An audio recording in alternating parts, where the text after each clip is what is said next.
Hey, this video is going to be all about thrips, which many people consider to be the arch nemesis of houseplants. They are notoriously difficult to get rid of. I'm going to take you through the method that I use to get rid of them. I prefer using beneficial insects for reasons that I'll get into, so this video mainly focuses on that.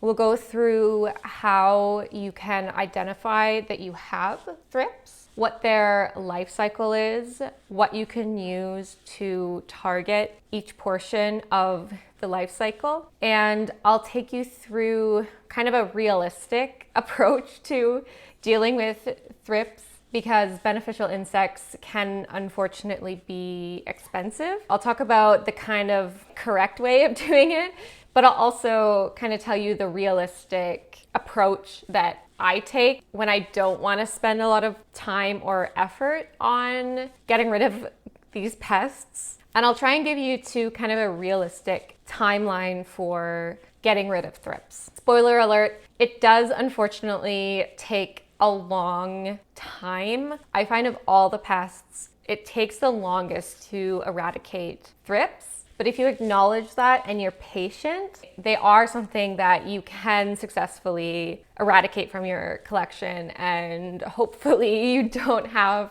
to experience this. But unfortunately, most people do in the course of their houseplant journey. So this is what I do. Hopefully you can learn from some of the things I've experienced.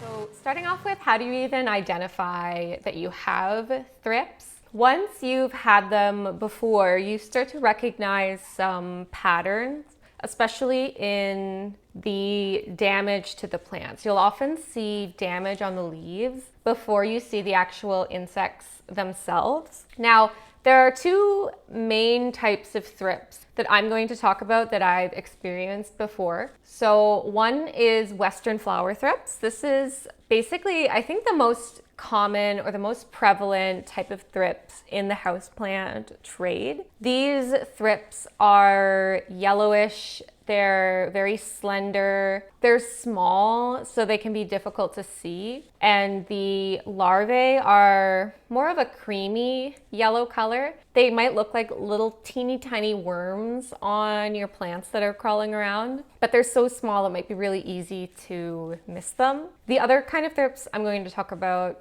I'm just going to generally categorize them as black thrips. There are a few different types of thrips that look similar. I think the ones that I've had are greenhouse thrips. I think those are the ones that are most common to be on houseplants, but they have a similar body shape, and these ones are all black. And the reason I make that differentiation is you'll see this when we go into the life cycle. They have slightly different life cycles. And with the black type thrips in particular, I find that it is easier to identify those ones because they leave behind these very distinct black poops on your plants. So in addition to some of the other identifying features, the black thrips in particular have these distinct black spots that they leave on your houseplants. Now, regardless of the type, it's very common to see an almost scratch-like pattern on your leaves. This can be either on the front of the leaf or the back of the leaf. Thrips tend to hide in areas that are not exposed to the light. So if you have two leaves that are pressed together, think of like a clarinervium sinus that's like pressed together like this. That's like a perfect spot for thrips to hide, so you'll often find them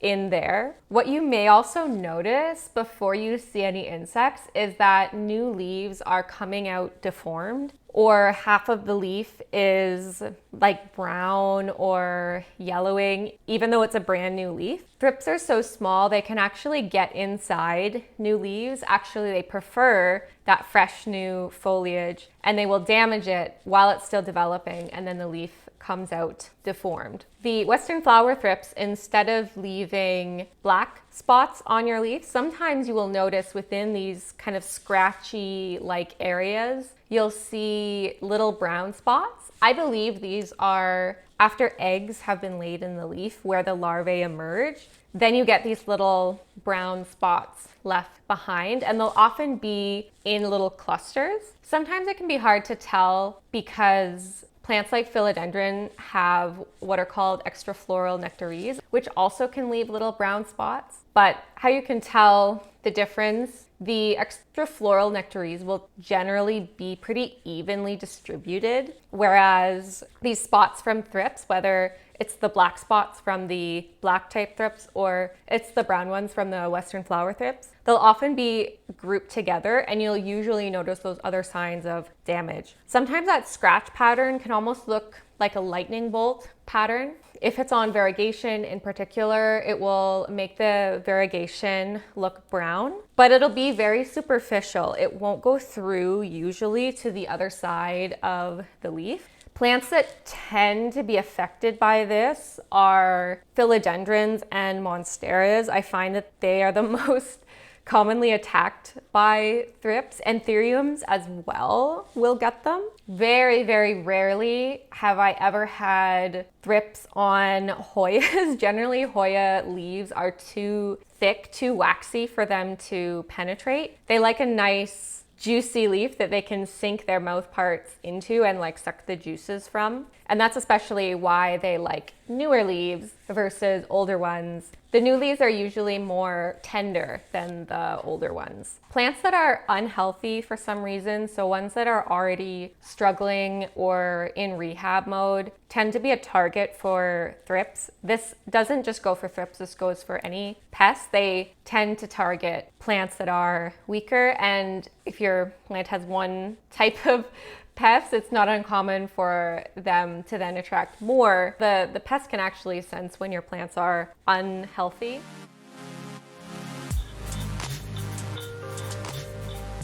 One reason it's so difficult to get rid of thrips is because of their life cycle. It's quite a long life cycle. It can take up to 44 days to go from an egg to an adult. So over a month for the life cycle to complete. Now this is dependent on temperature. It can be as short as 2 weeks. Another reason that they're so difficult is while many pests like spider mites lay their eggs on the plant tissue, thrips actually lay their eggs inside your plant tissue. So there's no way to get rid of the eggs without removing the foliage or the stems or wherever they've laid the eggs. After the eggs hatch, they turn into larvae. Those are the little wormy things you might see crawling around. Now for Western flower thrips in particular, when the larvae go into the next stage,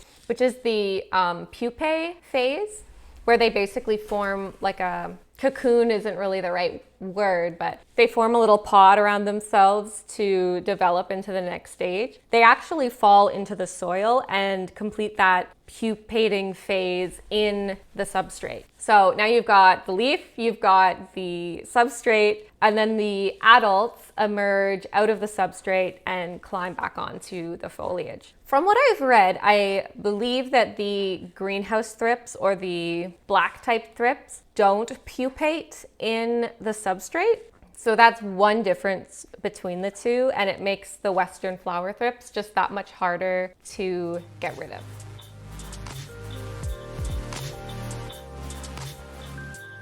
So I'm going to go through each phase of the life cycle and tell you what beneficials you can use to target each one of those phases. Just before I start, so I know a lot of people when dealing with thrips will use systemics as their go-to. So a systemic pesticide is something that you put in the soil and then the plant sucks it up through the roots. It gets dispersed through all the plant tissue, and then when thrips or any pest bites the plant, they ingest the poison and then they die. So you're basically turning the whole plant into a poison for them. Now, why I choose to use beneficials, even though it is a much longer process, systemics can eventually cause population resistance. So essentially your pesticides stop working when the thrips become immune to it. That's why some people have switched from using pesticides to using beneficials. Also, the chemicals that you use for thrips actually cause other pests like spider mites, which are in a completely different family, to thrive. So you might get rid of your thrips, but then your spider mite population explodes. Systemics are also indiscriminate. So they will kill not just the bad insects, but they'll also kill any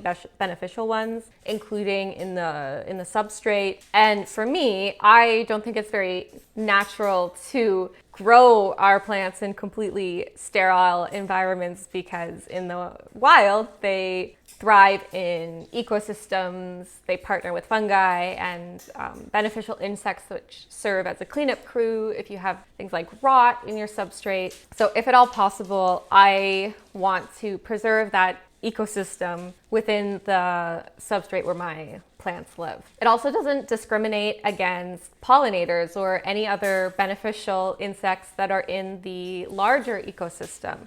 And if the systemics are not disposed of properly, like they get into the water system, it can cause all sorts of ecological problems that you may not realize. And even just for me in my household, I have pets. I don't want to be worried if, say, river flies over to a plant that I've treated and is munching on it. I also use my plants in my frog vivarium. You can imagine with frogs that breathe through their skin just how sensitive they are to pesticides and that kind of a thing. So for me, it's not really an option that I feel safe to use. The other thing I like about beneficials is that they're easy. Beneficials can go places that you can't go with sprays, like into curled up new leaves. I find it's a pretty easy solution because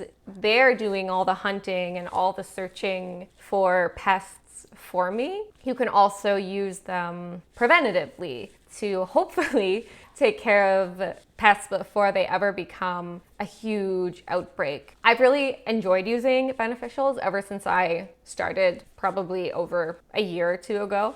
I think the main con with beneficials is that they're expensive. One thing I've done to counteract this, I actually have a video on breeding beneficial mites yourself. This has been super effective for me. I don't think I've bought beneficial mites in definitely over a year. I've been able to just keep my colonies going. So if you're interested, you can definitely check that out, because this kind of goes along with that video.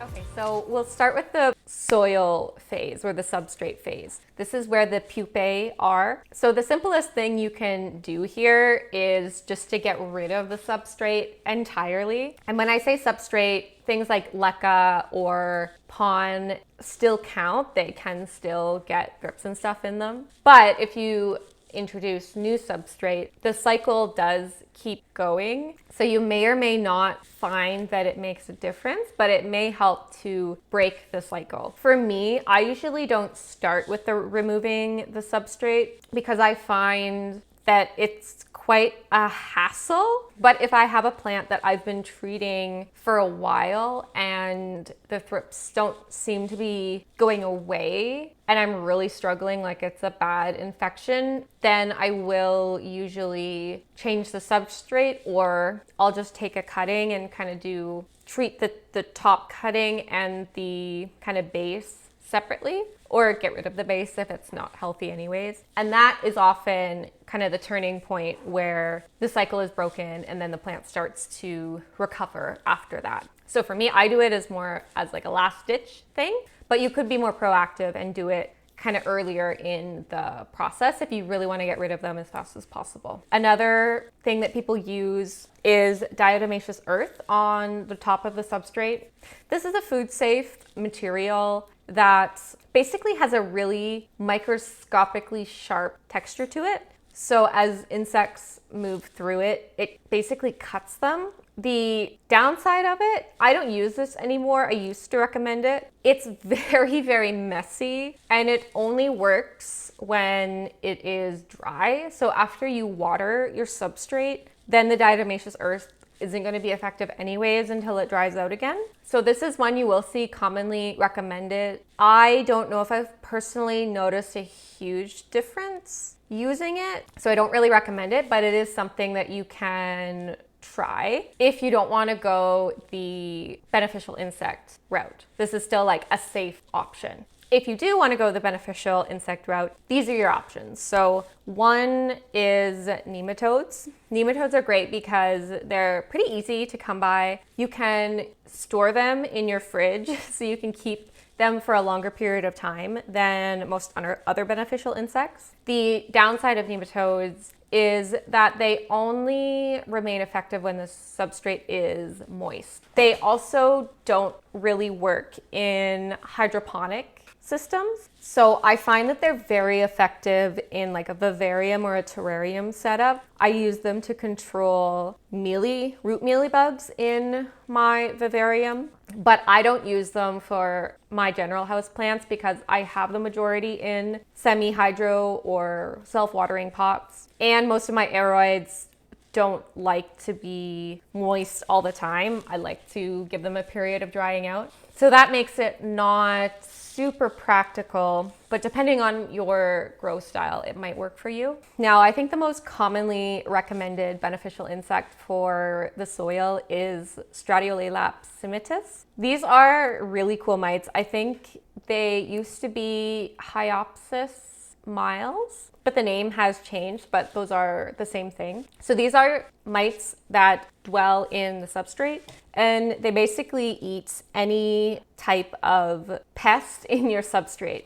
So they eat the thrips, pupae. They allegedly will eat root mealybugs, although I personally haven't found that they're really able to get rid of root mealybugs. They'll also eat springtails. They'll eat fungus gnat larvae. They will even eat like fungi and things like that in the substrate. The nice thing about them is that they stay around for a really long time. They still like the substrate to be moist, but they will burrow a bit deeper, I think, if the top kind of dries out. So as long as the whole thing isn't getting like bone dry, they're relatively easy to keep around.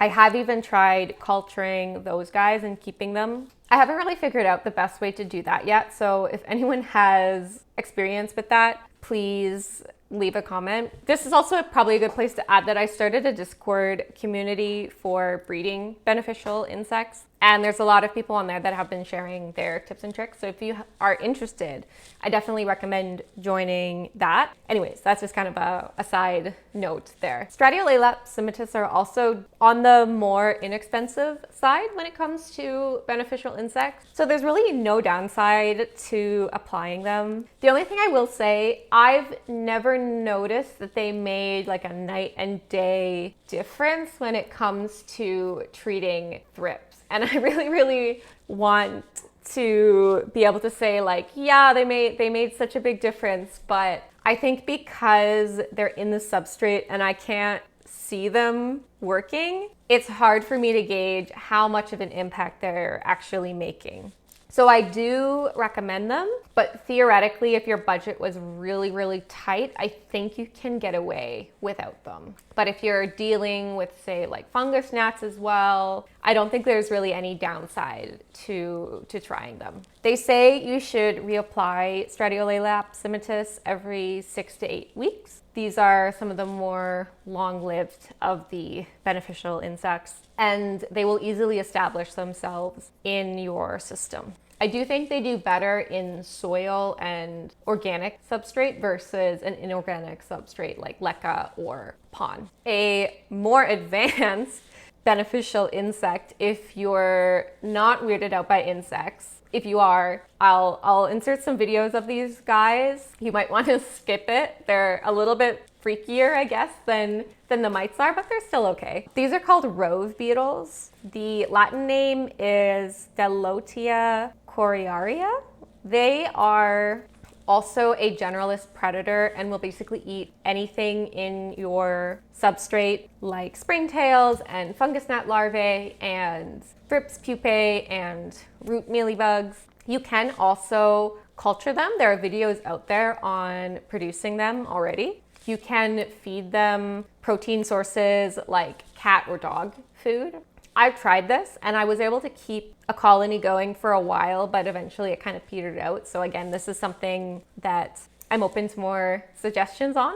Again, I found that they weren't able to eradicate root mealybugs completely, but they did stick around for a long time in my pots. I don't actually remember if I've applied them for thrips specifically. I think I used them more for root mealybugs, but I don't think they made a night and day difference for thrips either, but that can be a bit of user error too. I do think they are great beneficials, especially if you could just keep some on hand, but they might also freak you out a bit, and that's okay. They say you should reapply the rove beetles every 2 weeks. I definitely think they stick around longer than that. 3 or 4 weeks, I think you'd be totally good. I think you'd still have some around after that, just from what I've seen. And they seem to be okay in inorganic substrates as well as organic ones. Okay, so we've dealt with the pupae phase. Now let's think about targeting the egg and larvae phase. Now the eggs and larvae are going to be on or in the leaf. So the eggs specifically get laid inside the plant tissue like we talked about. So because of this, one thing you can do to get rid of the eggs is to cut off the foliage. Now, I totally understand that you may not want to do that. There's some plants like my anthuriums where they may only have 1 or 2 leaves. So I'm not gonna cut those leaves off. But on a more fast growing plant like my philodendron burl marks, for example, that one has gotten thrips and I just chop all the leaves off because I know it's a fast grower, it's going to grow back, and it just saves me all the hassle of these other steps. So giving your plant a good haircut is a very valid treatment method for thrips. Just make sure it's a plant that can handle it. Now, when I see the larvae crawling around,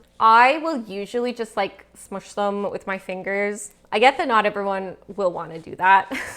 You might also want to use some sort of spray. So I recommend using horticultural oil. I mix in a bit of insecticidal soap with my horticultural oil. You can either wipe off the leaves with that mixture, or you can spray the whole plant down.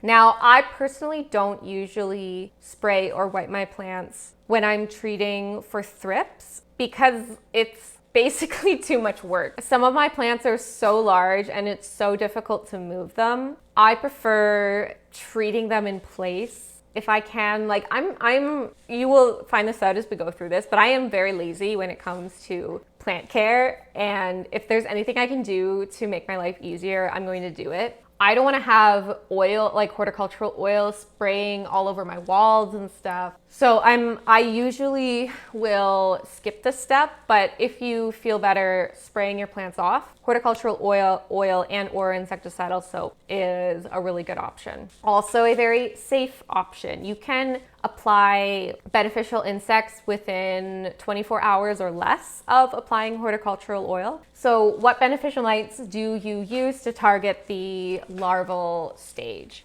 There are 2 main ones that are recommended. The first one is Neoceulus cucumaris. Cucumaris mites are very tiny mites. They're a relatively inexpensive mite. They're usually sold in little packets that you can hang on your plants.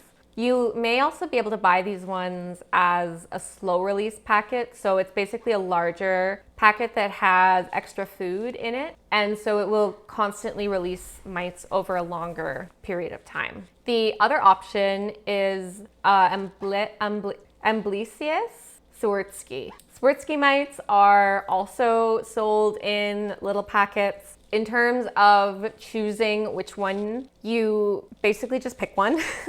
I've read up on both, and basically copper, which is a huge beneficial insect distributor, basically says they're on par in their effectiveness when it comes to thrips. They're both generalist predators, so they may eat other pests as well, but their favorite is thrips, so they're both really good. Specifically, they're really good for that egg and larvae phase because I believe they will basically go to where the eggs have been laid and wait for the larvae to hatch, and then they'll eat them as soon as they hatch, which is awesome. This is why I love beneficials, because they're specialized. This is their job. Like they do this to stay alive. So they're experts at hunting thrips. The only thing is you don't want to use both at the same time because they are generalist predators and they will end up eating each other instead of hunting thrips. This applies to if you have Californicus mites for, say, spider mites. You wouldn't want to use those at the same time either, because basically they're going to end up eating each other, which is kind of a sad way to lose your money that you spent on these beneficials and then they don't eat your thrips anyways. Now, just from the quick research that I did, they say that you should apply the Cucumaris mites every 2 weeks and the Swarovski mites monthly.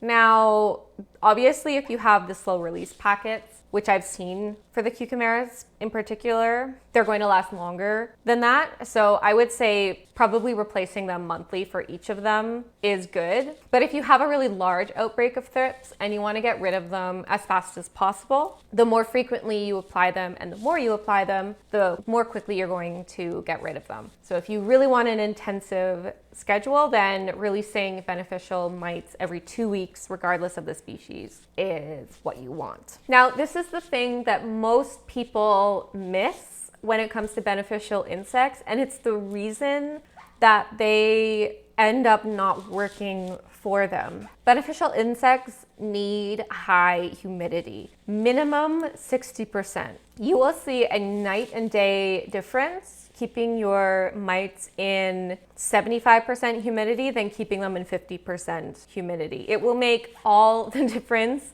in the world to how effective they can be. And this leads into my kind of main hack or main tip that I've discovered has made such a difference treating thrips. And that is to use clear plastic bags to increase the humidity around your plants so the beneficial insects can do their job, but also to quarantine your plants at the same time. Because as we'll talk about, the adults can fly. Once you have thrips on one plant, it's very common that you will eventually find them on all of the surrounding plants. They spread like COVID. They're really, really, really, really notorious for just getting everywhere all over your plant collection. You will even have the same plant that you have treated and is thrips free, and then it will end up getting reinfected by another plant. So if you don't quarantine your plants, you will end up just going through a continuous cycle where you'll never really be free of them. You can use other things like clear bins, or you can use a cloche like this for small plants. You do what works for you, but personally, I found plastic bags are just perfect.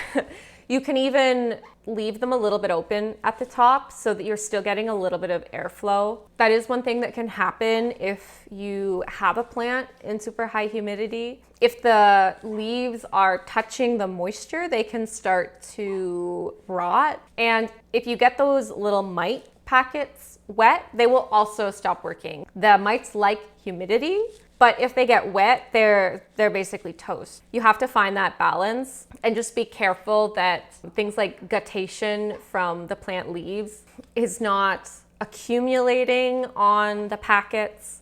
Usually leaving just a little opening is the right balance between not letting the thrips out, but also letting a little bit of air in so that you don't end up suffocating the leaf and the mites in excess water. All right, adults, last step. The adults are the hardest to get rid of. They are really the most problematic, I'd say. The main issue is that they're too big for the mites to eat. So predatory mites, they're the cheapest, the easiest to come by. You can breed them yourselves. They're great for getting rid of the larvae, but they don't touch the adults, unfortunately. So how do you treat the adults? Well, if you see them, you can again manually squish them. You can use the same technique, spraying with horticultural oil, that will take care of them. You want to bag the plant up so that the adults can't fly to other plants. Remember that the pupae that are in the substrate will crawl up onto the plant tissue once they become adults. So you may be thinking, I got rid of all the adults and it's in a bag, so where are these coming from? Well, they're probably crawling, new ones are crawling up from the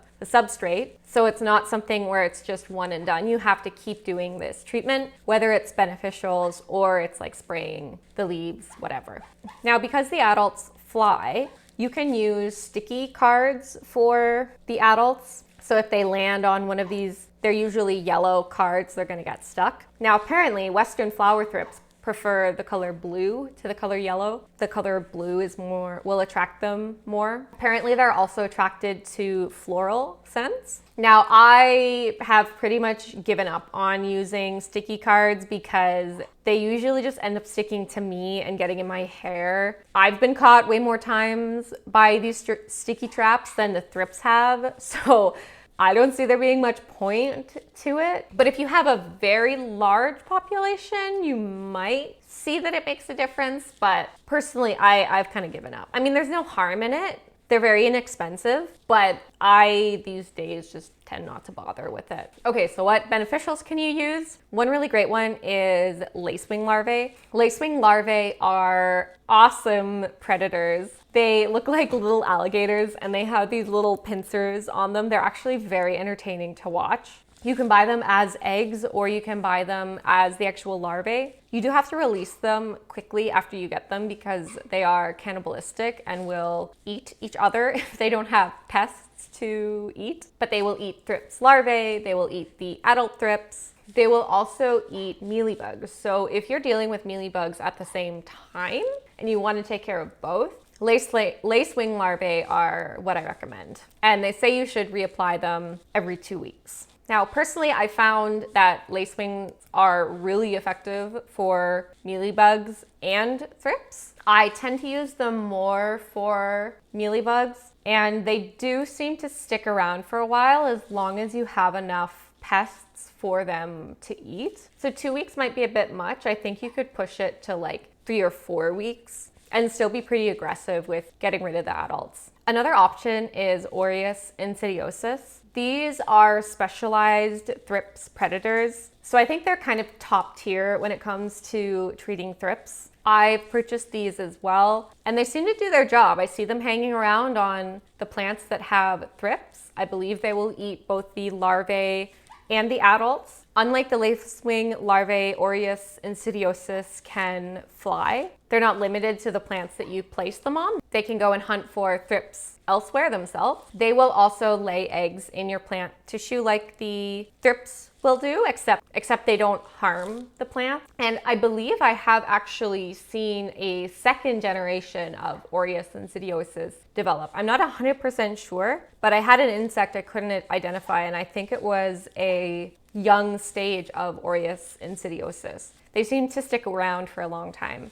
They say you should replace them every 2 weeks. And again, if you have a really bad case of thrips, that's probably what you want to do, but I think you can easily stretch it out to a month. The last option, these are more of a novel beneficial insect that has just come on the market more recently. They may or may not be available depending on where you are in the world. These are called Anistis baccarum, also known as crazy mites. That's the trade name, I think. These are larger than your traditional predatory mite, and they are excellent hunters. They are generalists, so they will go after thrips larvae and the adults. they've actually been reported to hunt down the adults for sport and kill more of them than they can eat. That's just so wild to me. They literally hunt thrips for sport. Like, you can't get a better beneficial insect than that. They will also eat spider mites. They will also eat mealybugs.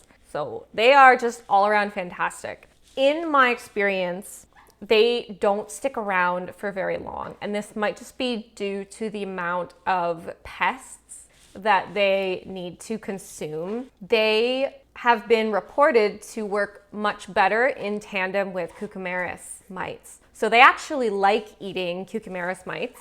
So they can supplement their diet with these beneficial insects, and the beneficials that survive can help out eating the larvae. But it extends the life of the crazy mites and lets them do their job for longer. Thrips populations, when it comes to the adults and the larvae, will kind of wax and wane, where you'll have a whole bunch of them and then you get rid of them and then they'll kind of be gone for a couple weeks. And then all of a sudden they'll be back. But if your beneficials, regardless of which of these three predators it is that we've talked about, if they run out of food, they can't survive for very long. So the fact that you can supplement the diet for crazy mites with something that's generally readily available, and if you breed your own mites, you basically always have on hand, that makes them a really, really, really good solution. But I'm actually working on breeding crazy mites right now. One cool thing about them, they're all female and they reproduce by parthenogenesis. So essentially they clone themselves. They don't need any males. So it's quite easy to get them to lay eggs. I think the trick is getting the eggs to develop into adults. I've definitely had some eggs laid and some babies hatch. Now it's just a matter of whether I can raise those into adults and actually get successive generations going. I will definitely 100% do a video on that in the future if it's successful, because it would be a huge game changer. Right now they're super expensive, unfortunately. But if you want to follow along and see what myself and a couple others are trying, then check out the Discord server. I mentioned the link will be in the description.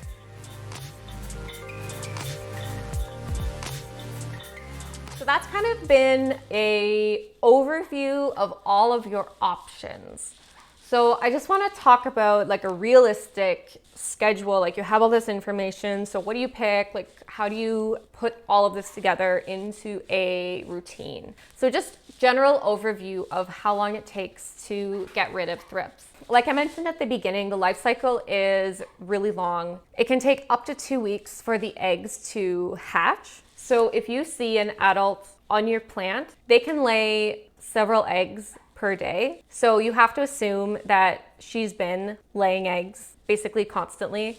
So from the moment that you spot an adult, even if you get rid of all the larvae, all the pupae that same day, you have to wait another 2 weeks, a full 2 weeks, to make sure that the last of her larvae have emerged. And you need to be treating all in that time to make sure that none of those larvae make it to the adult stage. And it would be very uncommon that you actually manage to get rid of all the adults and larvae in one go. They're very difficult to spot. They hide very well. So my general rule is that if I see an adult or a larvae, like any evidence of thrips whatsoever, I need to see 3 or 4 weeks of no thrips whatsoever on that plant before I consider the plant thrips free. So if I check my plant 1 week and there's no thrips on it,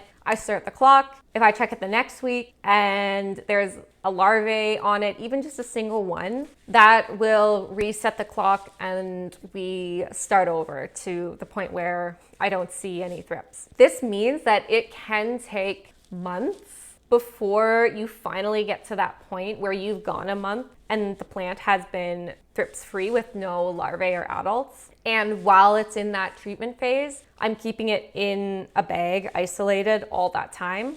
It only comes out of the bag after it's past that 4-week clean period. And I can say, okay, the chances of thrips recurring are very, very low. Can thrips still recur after that? Yes, generally they're safe. I think after that point, it's usually because they've been reintroduced from other plants. Sometimes thrips seem to have their favorites that they just keep coming back to. So I just keep an eye on them and will maybe, check them every so often. Okay, so here's a potential care schedule if you want to get rid of thrips as fast as possible. So the first week that you find thrips, you are going to go through your collection and check all of your plants to see if there are any signs of thrips, because if you find thrips on one, chances are they've gotten to other plants as well. Any plants that you find with adults, larvae, or just evidence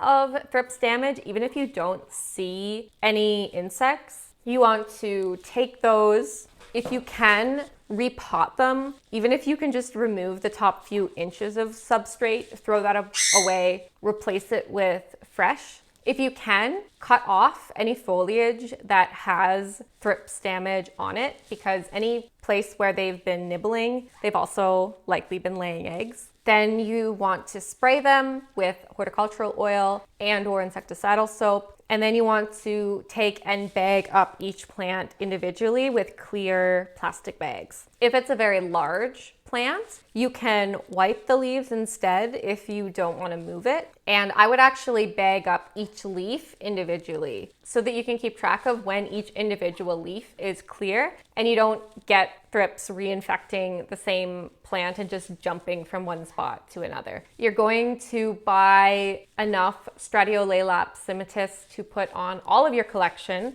whether they have thrips or not. You're going to buy enough Cucumeris mites to go on all your collection, whether they have thrips or not. That ends up being 1 packet per plant. You're also going to order Orius insidiosus, enough for your whole collection. When those insects arrive, hopefully within a week, you're going to release them right away. With plants in bags, you can dump the Orius insidiosus right in. They usually will come in some sort of substrate. You should still distribute a few just kind of in general in your collection so that they can hunt down any thrips that you maybe haven't spotted. This would also be a good time, if you want to do this, to set aside a few of your Cucumeris packets and start some cultures using the method that I describe in my breeding mites videos. Now, if you're starting from scratch, it will probably take around 3 to 4 weeks for your cultures to get established. In the meantime, you want to keep checking your plant collection as often as possible. So minimum once a week, do an inspection of the plants in the bags, check the front of the leaf, check the back.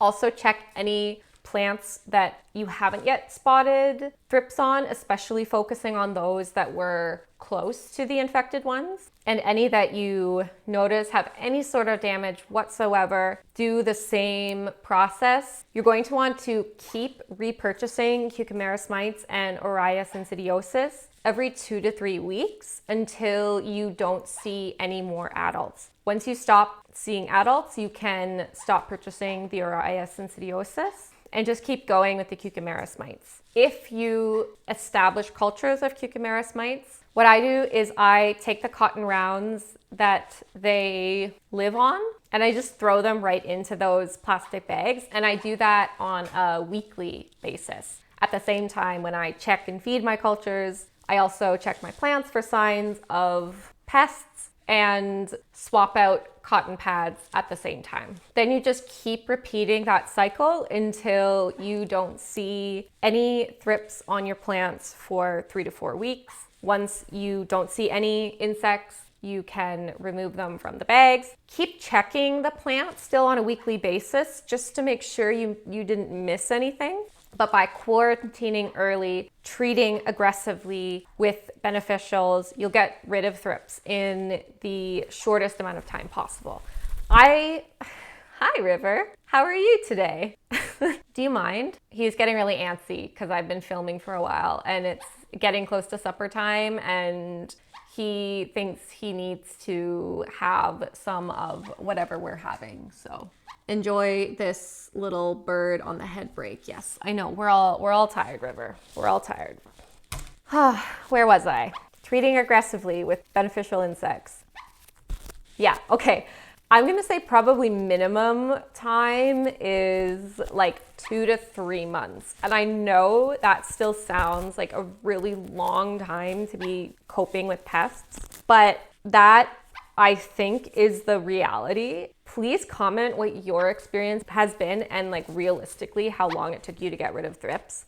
I personally don't think you can do it in a shorter period of time. And if you think you can, you might be missing something. I think it's better to be conservative on when you actually say you're thrips free versus being disappointed when they come back, when really maybe they were never gone to begin with. So I'd say that's kind of like the ideal schedule. Now I'm gonna tell you what I do, and I'm gonna be honest. I've had thrips in my house for like over a year. So you can take what I say with a grain of salt. What has happened to me is I initially had thrips in my one greenhouse cabinet, and that was it. That was the only place I had them. I treated them. That greenhouse cabinet is now completely free of thrips. But gradually the thrips started to move throughout my collection. They moved into my anthurium greenhouse cabinet. I treated that with these steps. It's now thrips free. It moved into my plant corner. Treated those with this method. They're now thrips free. But I find that they start to move.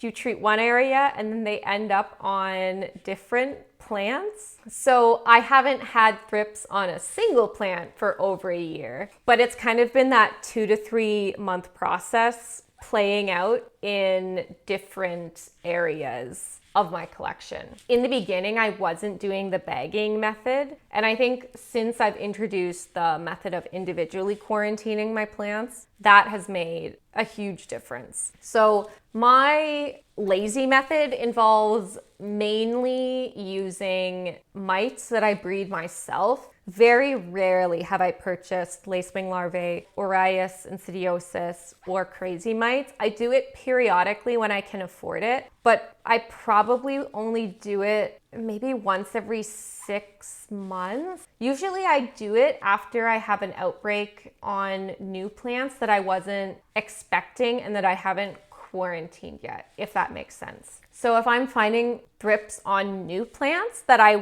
didn't realize had thrips on them before, when I already have some plants in treatment, to me that's a signal that, oh, there's more thrips in here than I realized, and I need something that's going to go and hunt those down on plants that I might not even know have thrips yet. When I think I've found all of the culprits, my schedule is when I find the plant, if it's one that I can cut, I will chop off as much foliage as possible. I will physically go and squish any of the existing larvae or adults that I can find. I do a really close inspection, checking all the little nooks and crannies. I will then put that plant in a bag, and I will put in a cotton round from one of my mite cultures. And then every week after that, I will undo the bag. I will check the plant leaf for new signs of thrips. I will go and squish any adults, any larvae. The manual inspection is really important, especially if you're not ordering the larger, more expensive beneficial insects that are going to do that step for you of hunting down the adults. So actually going and killing the adults yourself becomes really important if you're relying pretty much solely on the beneficial mites. So I'll make sure all of the adults are gone. And then as I do my weekly beneficial insect culture refresh, I will apply new mites. I have been using Swartsky mites instead of cucumerits, and they've been working. Sometimes it's hard to know, but when I do open up the bags, I often see the little mites running around, and where they are is in the areas that are heavily concentrated with thrips larvae or thrips damage. So I know that they're doing their job. I've even had some leaves that are developing that I've kind of manually unfurled because the thrips often like to hide in there. And then I find a bunch of little Swartsky mites in there doing their job, and it makes me really happy to see them. If you don't see your mites, Again, it might be a humidity thing. That's the most common cause I find where people buy mites and then they don't seem to be doing anything or don't seem to be working, or they can never find them on their plants. You should be able to find them. You may have to look kind of hard, but you should be able to find them. And then I just keep repeating that cycle every week. Every week I do a check, cut off any foliage if I can, if I need to, reapply mites. So for me, that means just throwing another cotton round in the bag. I don't bother taking the old ones out. I wouldn't want to do that because there can still be eggs in the culture from the previous week that just haven't hatched yet. And then I'm doing that manual check of the leaves to make sure I've gotten rid of any adults. It definitely takes longer this way. And like I said previously, every time I see a adult or a larvae of thrips, I will reset the clock for another 3 to 4 weeks, making sure it's clean for at least that long before I take it out of the bag. But it is definitely possible to get rid of thrips using only beneficial mites, even though they only technically target that larvae phase. If you are doing the manual work yourself of getting rid of the adults, especially with Western flower thrips, I feel like I see a lot more larvae than the adults. Like the larvae stick around for a lot longer, I feel. If I see a lot of adults, like 10 or more on one plant, that's often where I'll start thinking about ordering the Orias insidiosus or the lacewing larvae or crazy mites. But if it's only 1 or 2, as is often the case, that's usually enough for me to take care of them. I will say it's been a while since I dealt with the black type thrips, the greenhouse thrip. I believe, if I remember correctly, the adults were a bit more prevalent than I find the Western flower thrips are. I think I had to be a bit more aggressive with them using lacewing larvae than with the Western flower thrips. And I think at the time I hadn't tried any of the other types of beneficials. I was only using the mite packets. I wasn't breeding them myself at that point, and I was using lacewing larvae, and the lacewing larvae were critical in breaking the cycle for those black type thrips in particular. Whereas with the Western flower thrips, I feel like I maybe only see an adult like once every 2 or 3 times I check, especially if it's a plant that's been in treatment for a while. It's mainly the larvae that seem to stick around, and it just seems to take a while for all of them to hatch out of the leaf. But ideally, once you stop seeing the adults, you're already in a good place because you know that now it's just a matter of waiting out the cycle, and as long as you catch all the larvae, then you'll be rid of them. So I really hope that this has been helpful. I've been meaning to do this video for a long time now, but I wanted to make sure that the methods I suggest actually work before I suggest them, and I can give you a realistic idea of what to expect. Pest treatment is such a hot topic, and there's so much information and misinformation out there that I don't want to recommend something unless I know that it works. And this is what works for me as a very lazy plant parent. If you have suggestions, feel free to leave them below. Feel free to check out my Discord. And I also have a lot more pest treatment related information on Patreon. I believe I have a whole guide to beneficial insects where it kind of goes through the differences between all the different types of mites, etc. So if you want to support me, you should definitely check that out. That's also where I post my experiments and what I'm working on before I release more formal content. So please do check that out if you are interested. Thank you so much for watching today. I appreciate your support as always, and I will see you in the next one. Bye. There we go. Okay, River, say bye. Say bye. Lift your wings. Lift your wings. We gotta teach you how to wave, don't we? Then you can actually say goodbye. Yeah, you're a good boy. All right, let's go get you a treat, okay? Let's go get you a walnut. Yeah? Is that what you want? All right.